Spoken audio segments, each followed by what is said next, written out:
Hello बंधुगण केवे भाविछन्ति कि आम जीवन में अनेक समय आमको अटकाई रखुवा जिनिस वास्तव में बंधन नुहे बरम आम निजर विश्वास अटे।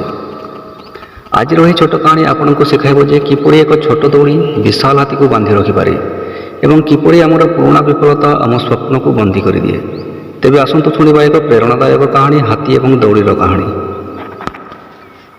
जड़े व्यक्ति हाथी मान पाख दे जाउथिबा बेले हठात अटकी गले।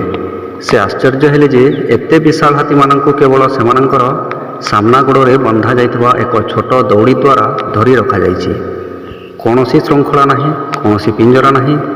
स्पष्ट थिला जे एही हाथी माने जे कौनसी समय रे सही दौड़ी को छिंडी मुक्त होई पारंता, किंतु कौनसी कारणरू सेमाने ताहा करू नथिले।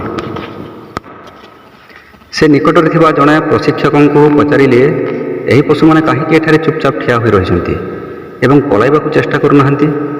प्रशिक्षक कहले जेतेबेले सेमाने बहुत छोट थांती सेतेबेले आमे एही समान आकारर दौड़ीरे सेमानकू बांधि थाऊ। सही बयसरे यह सेमानकू धरी रखिबा पई पर्याप्त थाए। बड़ हेबा सहित सेमाने एही विश्वासरे अभ्यस्त होई जांती जे सेमाने एही दौड़ी को छिंडी पारिबे नाही। सेमाने भाबंती जे दौड़ी आज मध्य सेमानकू धरी रखि पारिबो, तेणु सेमाने केबे भी मुक्त हेबाकू चेष्टा करूनाहांती। सही व्यक्ति आश्चर्यचकित होइगले एवं भाविले जे एही हाथी माने जे कौनसी समय निज बंधनरू मुक्त होई पारंती, किंतु सेमाने विश्वास करुतिले जे सेमाने पारिबे नाही। सेथिपई सेमाने सही जगारे अटकी रहितिले।